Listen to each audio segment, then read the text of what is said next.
the waves slap against 533 feet of steel and aluminum, rhythmic and relentless. Salt spray mists the polished teak decks of Eclipse, where golden fixtures catch the morning light. The air smells of diesel and money, that peculiar combination that hovers around vessels worth more than the GDP of small nations. Below deck, 70 crew members begin their shifts in quarters most people would never see. Above them, 18 guest suites wait empty, each one larger than an average apartment. The yacht rocks gently at anchor, missile detection systems sweeping the horizon for threats that may never come. What happens when the world's most expensive floating fortress becomes a prison of its own making? When bulletproof glass can't protect against the tides of history? This is not just a story about a yacht. This is a story about power and what it costs to maintain. The Eclipse sits now in Turkish waters, burning through 1 ton of diesel fuel every single day just to keep the air conditioning running. The generators hum constantly, protecting specially commissioned artwork from sea mist and decay. Inside, rooms decorated with fossilized wood and bronze panels remain untouched. The missile defense system stays active. The 3-man submarine waits in its hangar. And somewhere in the distance, the man who commissioned this vessel counts the cost of sanctuary in a world that has turned against him. If you enjoy deep investigations into luxury yachts and the families who built them, please like, subscribe, and tell me in the comments which yacht to explore next. Your support makes these detailed stories possible, because these vessels don't just float on water. They float on stories, on secrets, on the accumulated weight of ambition that sometimes drowns the very people who build them. Roman Abramovich was born in October 1966 in Saratov, a city on the Volga River in the Soviet Union. His mother Irina died when he was 18 months old. His father Arkady, who worked in construction, died in an accident before the boy turned 4. Orphaned, Roman was raised by relatives in the Komi Republic, a remote region in northern Russia where winter lasts most of the year and the sky stays gray for months.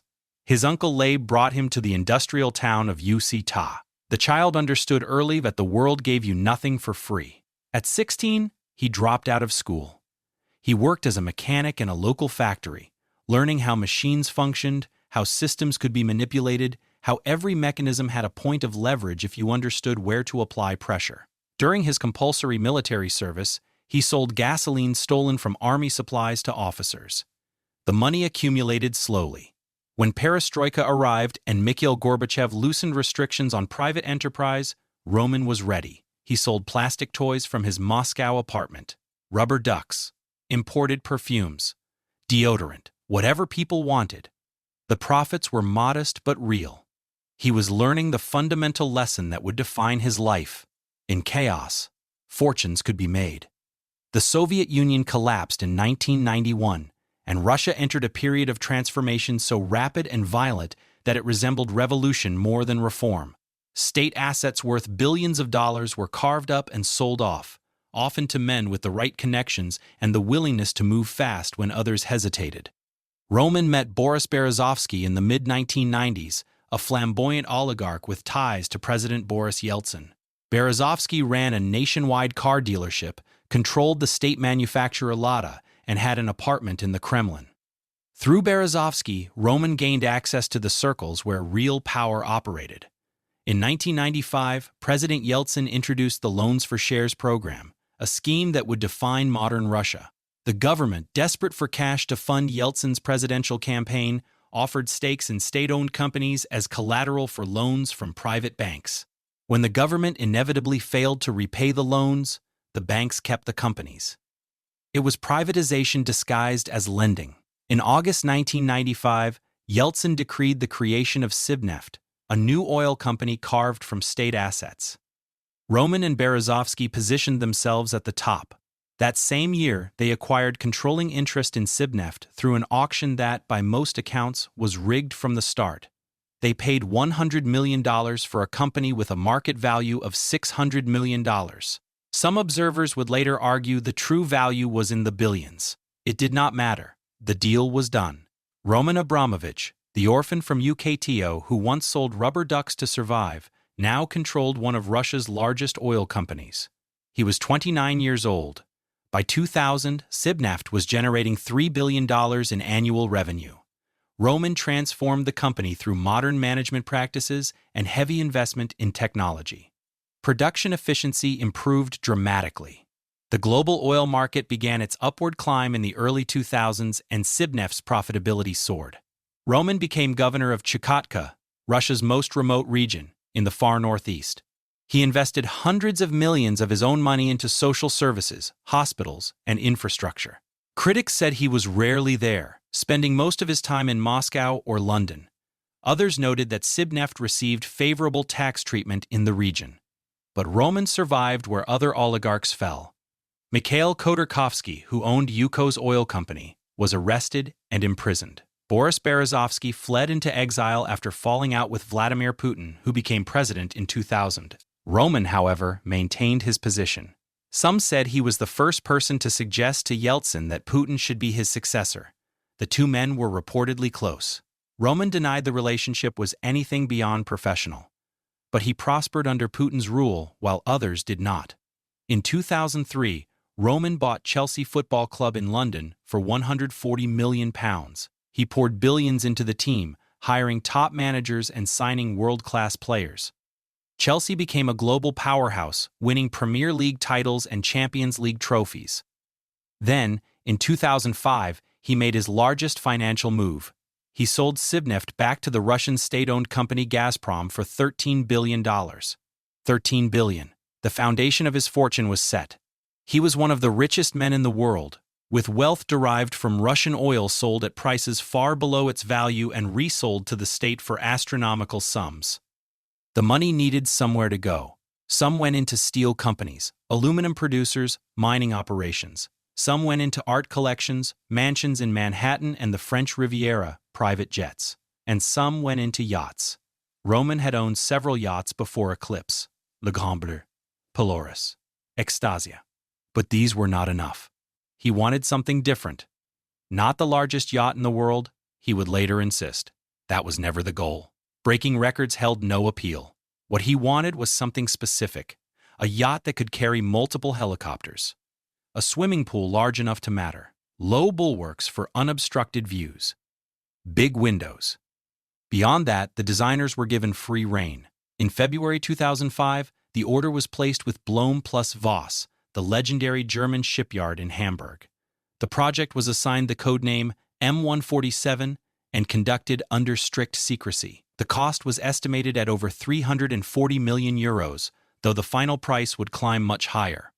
Terence Distale, a British yacht designer known for understated elegance and what some called a beach house aesthetic, was brought in to handle both exterior and interior design. Distale had no formal design education, but he had become one of the top names in the industry through work on vessels like Al Salama and A Plus. Eclipse would be his largest project. The yacht was not designed to be the biggest, but practicality dictated size. Roman wanted to carry 3 helicopters, one on each of 2 helipads and a third stored in a hangar below the foredeck. He wanted guest suites with balconies. He wanted a 16-meter swimming pool on the main deck, one with an adjustable depth that could be raised to create a dance floor. He wanted lifeboats that complied with SOLA's regulations, the International Maritime Safety Standards. All of this required space. The shear line had to accommodate the lifeboats without looking awkward. The pool determined the length of the main deck. When the designers finished their calculations, the yacht measured 162.5 meters, 533 feet. At the time, it would be the longest private yacht in the world, slightly longer than Sheikh Mohammed's yacht Dubai. But Distale would insist that the size came from function, not ego. Construction began in 2006 at the Blohm plus Voss shipyard in Hamburg. The keel was laid on August 29th of that year. The yacht was built with a steel hull designed for displacement and ice-class capability, paired with an aluminum superstructure to manage weight across 9 decks. The gross tonnage would reach 13,564 tons, making it one of the heaviest yachts afloat, 4.5 years. That is how long it took to build Eclipse, a remarkable achievement for a vessel of such complexity. During that time, roughly 400 workers cycled through the project at various stages. Their names are lost to history, but their labor is not. They welded steel plates in the cold Hamburg winters. They installed hundreds of doors, 600 in total according to some accounts. They laid teak decking across vast expanses of surface. They fitted bulletproof glass in windows, armor plating in the master suite and bridge. They installed a missile detection system that employed radar for early warning of incoming projectiles. German engineering firm AST, known for military-grade technology, was reportedly involved in the defense systems. Below deck, workers created quarters for 70 crew members in 35 cabins. There were 2 dedicated staff cabins on the owner's deck for personal security. The crew would have its own cinema in the bow of the yacht, a separate gym, separate dining facilities. The machinery spaces required precise engineering. Eclipse employed a diesel-electric propulsion system, 4 MTU 20V163 TB93 Marie diesel engines generating a combined 40,000 horsepower. The engines powered generators that drove 2 Azipod units, which could rotate a full 360 degrees for enhanced maneuverability. The system was designed for efficiency and range. With 1 million liters of fuel capacity, Eclipse could travel 6,000 nautical miles at 21 knots before refueling. Maximum speed was 25 knots. Cruising speed, 22. The yacht incorporated advanced stabilization systems, rotor-based technology that reduced roll motion both at anchor and underway. This was, in 2009, the largest vessel employing such a system. Inside, DeStale's team created interiors that balanced opulence with functionality. The owner's deck stretched 56 meters, one of the longest private spaces on any yacht. The design featured hundreds of custom finishes developed exclusively for this project. Black wood with silver rubbed into the open grain. Limed venge, buffalo hide, fossilized wood. Shell and bronze panels. Stone surfaces that met strict fireproof regulations. The color palette favored beige and cream with wooden accents, creating what DeStale called timeless elegance. The main deck lounge and dining room featured ceiling heights of 2.8 meters, closer to a grand home than a typical yacht. Windows were positioned to maximize sightlines without compromising privacy. Guest suites, 18 in total, were so large they could be mistaken for the owner's quarters. Each had direct elevator access from the top deck helipad, allowing guests to arrive by helicopter and move immediately to their rooms without passing through public spaces. Below the waterline, in spaces guests would never see, the real work happened. Engine room crews worked in heat and noise, monitoring systems that could not fail. Maintenance never stopped. Oil changes, filter replacements, inspections of pumps and valves. The laundry staff processed hundreds of pounds of linens daily. The galley crew prepared meals for dozens of people, working in shifts that began before dawn. Stewards cleaned rooms, polished brass, maintained the illusion of effortless luxury. Deckhands scrubbed teak, checked rigging, handled mooring lines. The captain and officers navigated, monitored weather, coordinated with port authorities. Everyone worked under contracts that could be terminated without notice. Everyone understood that they were invisible labor, essential but unseen. Eclipse was launched on June 12, 2009. The yacht emerged from the giant dry dock in Hamburg as DeStale and his team watched. She moved to Frederikshavn, Denmark in September for sea trials. In May 2010, she underwent further testing off Kristiansand, Norway. On December 9, 2010, Eclipse was delivered to Roman Abramovich. By that time, she had surpassed Dubai to become the world's longest private yacht. The cost had climbed beyond initial estimates. Some reports placed the final price at $500 million. Others suggested it reached $600 million or higher when all modifications and systems were included. But Roman had what he wanted: a floating fortress. A vessel with 2 helicopter pads, 24 guest cabins, 2 swimming pools, several hot tubs, a disco hall, 3 launch boats, and a mini-submarine capable of submerging to 50 meters. A yacht with missile detection systems and anti-paparazzi technology that reportedly used lasers to detect camera sensors and blind them with bright light, rendering photographs useless. A yacht with an exterior fireplace, a beach club spanning 200 square meters, and a gym with massage rooms, sauna, and a beauty salon. The anti-paparazzi system became the subject of much speculation. Newspapers reported its existence. Technology magazines analyzed how it might work, but proof remained elusive. Photographs of Eclipse continued to circulate despite the alleged countermeasures. The system may have existed, or it may have been myth, a story told to enhance the yacht's mystique. The line between reality and rumor blurred in the world of superyachts, where fact and marketing often merged. In 2011, Eclipse won Motor Yacht of the Year at the World Superyacht Awards. The judges praised its innovation, its integration of advanced technology, its sheer scale. Roman had commissioned the third yacht from Blohm plus Voss, the largest vessel the historic shipyard had ever built, but the yacht's supremacy was brief. In April 2013, the yacht Azam was launched, measuring 180 meters. Eclipse fell to second place in the rankings of the world's longest yachts. By current measures, it ranks third, but Eclipse remained unmatched in certain areas. It was still considered the largest private yacht in terms of onboard security technology. The glory days followed predictable patterns. Every winter, Eclipse sailed to St. Bart's in the Caribbean, picking up guests who flew into the airport on the nearby island of St. Martin. The yacht would anchor off St. Bart's for New Year's celebrations, joining dozens of other superyachts in a floating display of wealth. Summers were spent in the Mediterranean, Monaco, Ibiza, Sardinia.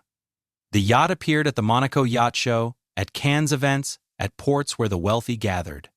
In February 2011, Eclipse was made available for charter through Superyachts Monaco, a Monaco-based yacht brokerage. The reported rate was £175,000 per day. Whether anyone actually chartered the yacht remains unclear. The listings may have been for show, a way to legitimize the vessel's commercial existence for tax purposes. The crew maintained the yacht in a state of constant readiness. Teak decks were Holliston daily. Brass was polished until it gleamed. Guest suites were inspected and re-inspected. The pool was cleaned. The helicopter pads were checked for debris. Below deck, engineers ran diagnostics on propulsion systems. The submarine was maintained. The missile detection system was tested. Everything had to work perfectly, even if it was rarely used. The annual running costs were estimated at $60 million. Fuel, crew salaries, insurance, port fees, maintenance, supplies. The number seemed almost incomprehensible until you considered what it took to operate a vessel of this magnitude. 70 crew members earning competitive wages with full benefits and accommodations. Fuel for generators that ran continuously. Parts for 4 massive diesel engines. Specialized maintenance for systems that existed on no other private yacht. The cost of keeping Eclipse operational exceeded the annual budgets of small towns. Aboard the yacht, hierarchies were strict. The captain held absolute authority. Officers came next, then engineers, then deck crew, then interior staff. Everyone knew their place. Guest interactions followed careful protocols. Crew members were trained to be present but invisible, to anticipate needs without being asked, to maintain professional distance while appearing warm and friendly. The best crew members could read a guest's mood and adjust accordingly. They could prepare a cocktail before it was ordered, arrange a water toy before anyone asked, ensure that every detail of a guest's stay exceeded expectations. But the work was exhausting. 16-hour days were common during charter periods. Crew members lived in small cabins, often shared, in the lower decks where engine noise made sleep difficult. They ate crew meals after guests had been served. They worked holidays and weekends. They signed confidentiality agreements that prohibited them from discussing what they saw aboard the yacht. And they did this because the wages were good, because working on a vessel like Eclipse looked impressive on a resume, because this was the price of employment in the superyacht industry. Roman himself used the yacht sparingly, according to reports. He had multiple residences, multiple yachts, multiple jets. Eclipse was one asset among many. But it served a purpose beyond transportation or recreation. It was a statement, a demonstration that Roman Abramovich had arrived at a level of wealth where conventional displays no longer sufficed. Anyone could own a yacht. But Eclipse was something else. It represented the pinnacle of what money could buy in the early 21st century. And for a man who had been orphaned at 3, who had grown up in one of Russia's coldest and poorest regions, who had sold rubber ducks to survive, the statement mattered. This was not just about money. This was about proving something to himself and to the world. He had escaped his origins. He had conquered the chaos of post-Soviet Russia. He had built an empire, and Eclipse was the physical manifestation of that triumph. But the ocean kept pushing at the hull. Time was patient. It could wait. In late February 2022, Russia launched a full-scale invasion of Ukraine. The war that followed would reshape Europe and send shockwaves through the global economy. For Russian oligarchs, particularly those with ties to Vladimir Putin, the consequences arrived swiftly. Western nations imposed sanctions targeting Russian wealth, seeking to pressure Putin by isolating his inner circle. Roman Abramovich was among those named. On March 10, 2022, the United Kingdom imposed a full asset freeze and travel ban on Roman Abramovich. The government stated that he had stakes in steel giant Evraz and other companies that could potentially supply materials for Russian military use. His assets in the UK were frozen. Any UK citizen or company was prohibited from doing business with him. His private jets were grounded. His properties were inaccessible. Chelsea Football Club, which he still owned, faced an uncertain future. The European Union sanctioned him on March 15, 2022, citing his pro-Kremlin activities and ties to Vladimir Putin. The United States followed on March 8, 2022, blocking his property and interests under Executive Order 14,024. Roman challenged the sanctions in EU court, arguing that he was targeted because of his fame rather than any proven relationship with Putin. His lawyers maintained that he did not have the ability to influence the Russian government and had not benefited from the war in Ukraine. In December 2023, the EU court dismissed his challenge. The judge noted his role in Evraz and stated that the council had not erred in maintaining his name on the sanctions list. Roman could appeal, but for now, the sanctions stood. Eclipse, fortunately for Roman, had avoided physical seizure. Tracking data showed that the yacht departed from Rotterdam, Netherlands, in early March 2022, just before sanctions could be fully implemented. On March 22, 2022, Eclipse arrived in Marmaris, Turkey, a resort town on Turkey's southwestern coast. Turkey had not joined Western sanctions against Russia. It maintained a neutral stance, balancing relationships between NATO allies and Russia. For Russian oligarchs, Turkish waters became a sanctuary.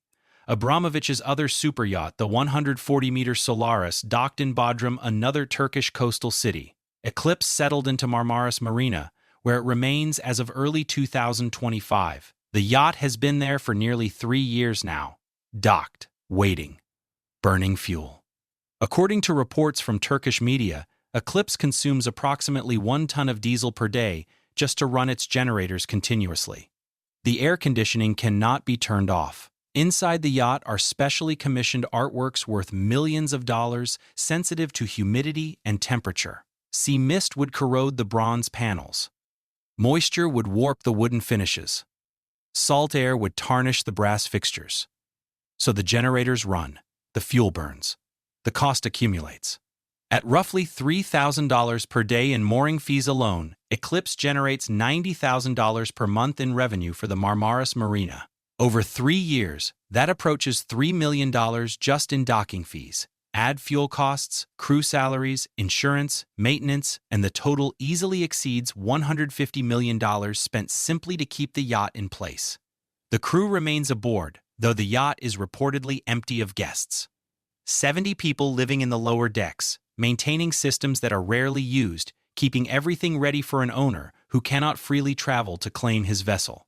They polish the teak. They test the engines. They clean the suites. They wait.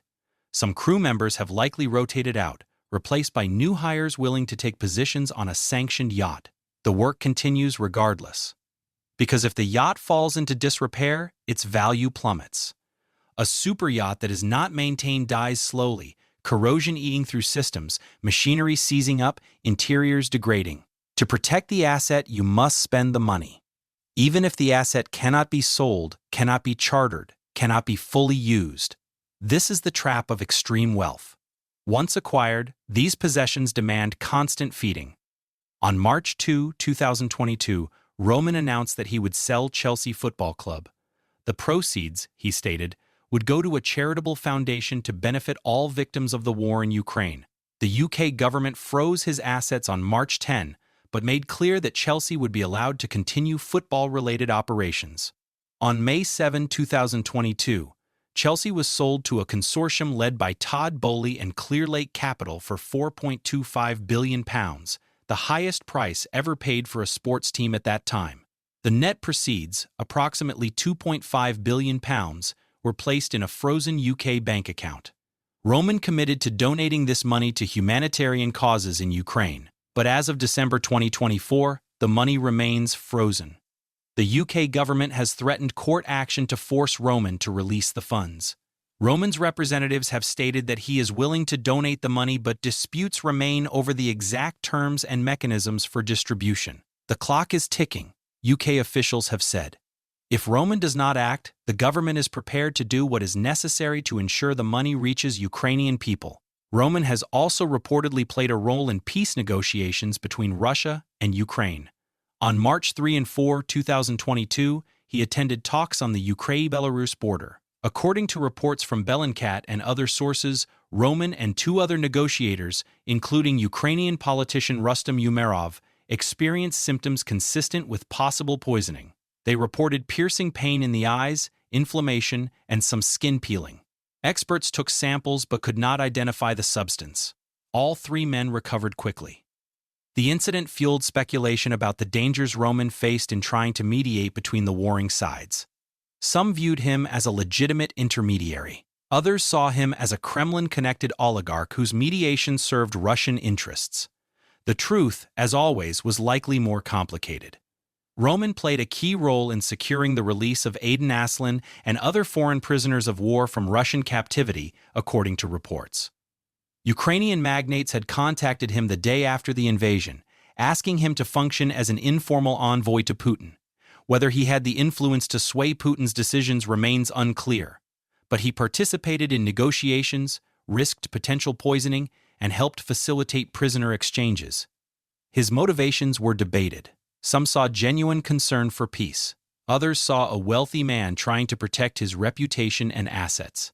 Perhaps both were true. Eclipse remains in Marmaris. The missile detection system scans the horizon. The anti-paparazzi system, if it exists, watches for cameras. The submarine sits in its hangar. The helicopters are stored. The pool can still transform into a dance floor, though no one dances there. The 70 crew members go about their routines in a vessel that has become a museum to a life that no longer exists. The yacht was built to project power and security. But power is not security, and security cannot be built. It can only be maintained at tremendous cost for as long as circumstances allow. The world changed. Russia invaded Ukraine. Sanctions fell like hammers.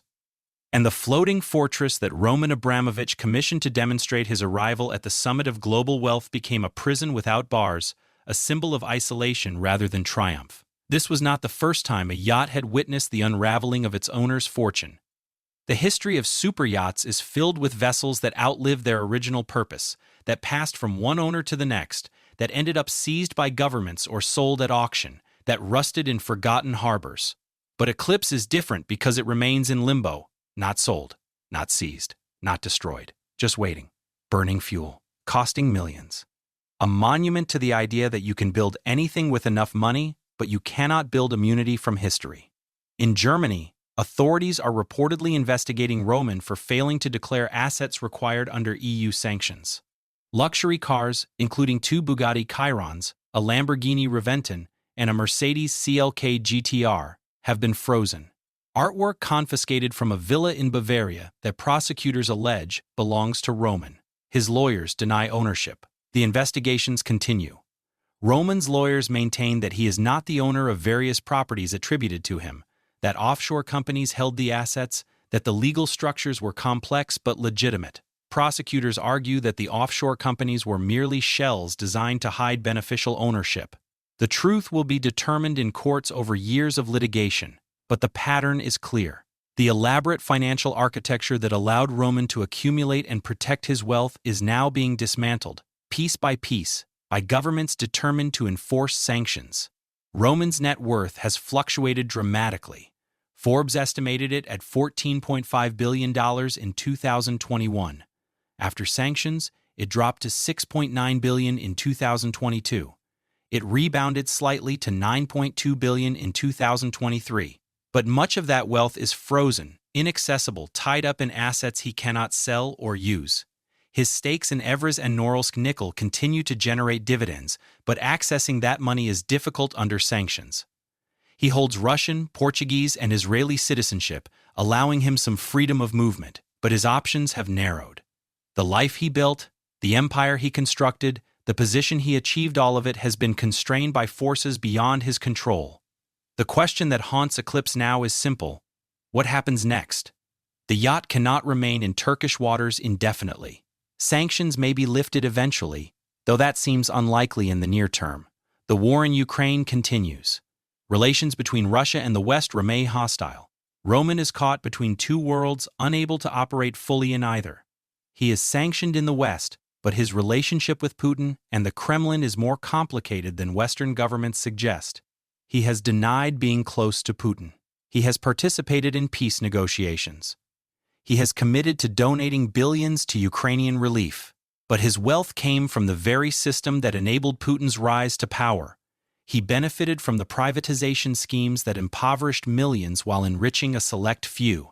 He prospered under Putin's rule while other oligarchs fell.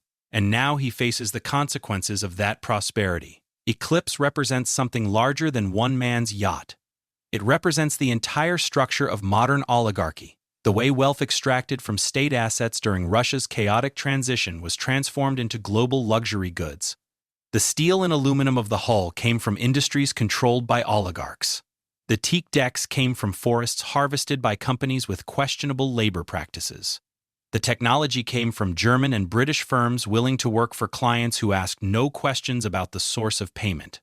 The crew came from the global labor market, where people from the Philippines, South Africa, New Zealand, and dozens of other countries compete for positions that pay well but demand total discretion. The entire ecosystem that created Eclipse was built on extraction, exploitation, and the careful management of appearances. And now that ecosystem is collapsing. Sanctions have disrupted the flow of money. Crew members may find it harder to work on sanctioned yachts. Suppliers may refuse to provide parts or services. Marinas may face pressure to refuse docking rights. The yacht itself may become worthless if it cannot be sold or chartered or freely used. A $500 million asset could become a $500 million liability. This is the dark secret at the heart of Eclipse. It was never really about the yacht. It was about what the yacht represented. The ability to move freely between worlds.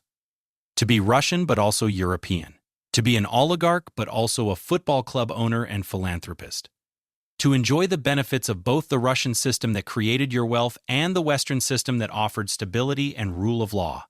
For a time, Roman navigated that space brilliantly. He maintained relationships in Moscow while building a life in London. He profited from Russia's resources while investing in British institutions. He was, as the UK government noted, one of the few oligarchs from the 1990s to maintain prominence under Putin. But that balancing act required a delicate equilibrium. And war destroyed the equilibrium. Now Roman must choose, or perhaps the choice has been made for him. Eclipse sits in Turkish waters because Turkey is one of the few places left where he can keep the yacht safe from seizure. But it is a temporary solution. Turkey's position could change. New sanctions could be imposed. The yacht could be trapped there indefinitely, a very expensive reminder that no fortress is truly secure. The missile detection systems cannot detect the approach of political change. The bulletproof glass cannot stop economic sanctions. The anti-paparazzi lasers cannot blind the scrutiny of governments determined to enforce their will. In the end, Eclipse reveals something fundamental about wealth and power in the modern world. You can build the most advanced yacht ever constructed. You can fill it with art and technology and luxurious details. You can employ 70 people to maintain it. You can install systems designed to protect against missiles and photographers. But you cannot build a yacht that is immune to history. The same forces that allowed Roman to rise from poverty to unimaginable wealth can turn against him. The same political connections that protected him can become liabilities. The same global financial system that facilitated his accumulation of assets can freeze those assets with a few keystrokes. And the yacht that was supposed to represent his ultimate achievement becomes instead a symbol of his vulnerability. The workers who built Eclipse went home after their shifts. They collected their wages and moved on to other projects. The crew members who maintain it will eventually leave for other positions. The designers received their fees and accepted their rewards. Everyone involved in creating this vessel took what they needed and departed. Only Roman remains bound to it, connected by ownership and sanctions and the impossible weight of all that the yacht represents. He cannot sell it. He cannot use it freely. He cannot even visit it without complex logistics and security concerns. The yacht has become an anchor, dragging him down rather than lifting him up. Where does Eclipse go from here? The yacht could remain in Turkey for years, slowly depreciating despite maintenance efforts. It could be seized if Turkey changes its position on Russian assets. It could be sold to a non-sanctioned buyer, though finding someone willing to purchase such a conspicuous vessel seems unlikely. It could eventually be scrapped, its steel and aluminum recycled, its luxurious interiors torn out and discarded. Or sanctions could be lifted, Roman could reclaim full control, and Eclipse could sail again to St. Bart's and Monaco and all the places it once frequented. But that outcome seems distant now, separated from the present by a war that shows no signs of ending. What this story reveals is that luxury is fragile. It depends on stability, on the continuation of the systems that enable it. When those systems break down, luxury becomes a burden. The yacht that costs $60 million per year to operate is worthless if you cannot operate it. The art collection that requires climate-controlled storage becomes a liability if you cannot access the funds to maintain it. The global empire built on Russian oil and European football becomes untenable when Russia and Europe enter conflict. Roman built Eclipse at the peak of his power, when it seemed that his wealth could overcome any obstacle. But wealth cannot overcome geopolitics. Money cannot buy safety when nations go to war. And the most expensive yacht in the world cannot protect its owner from the consequences of the system that made him rich. Eclipse floats in Marmaris, engines humming, generators burning diesel, air conditioning preserving artwork that no one sees. 70 crew members maintain systems that serve no guests. The missile detection system watches for threats that come from a different direction than missiles. And somewhere, Roman Abramovich counts the cost of a sanctuary that feels increasingly like exile. The ocean keeps pushing at the hull. Saltwater corrodes steel, slowly but inevitably. Even the best maintenance can only delay the inevitable. Everything rusts. Everything decays. Everything returns, eventually, to the elements from which it came. The yacht will outlive its current crisis, one way or another, but it will not outlive the questions it raises. What does it mean to own something you cannot use? What is power worth when it cannot protect you? What is the point of building a floating palace if the world you built it for no longer exists? These are the questions Eclipse embodies now, and they have no easy answers. Roman commissioned this yacht to prove he had arrived, to demonstrate that the orphan from Komi had conquered the world. But the world is larger than any individual, more complex than any fortune, more powerful than any yacht. And in the end, the ocean always wins. It does not care about bulletproof glass or missile detection systems. It does not respect wealth or power or carefully constructed narratives. It simply pushes against the hull, patient and relentless, waiting for the moment when even the strongest vessel finally yields. That moment may be years away, but it is coming. The tide always turns.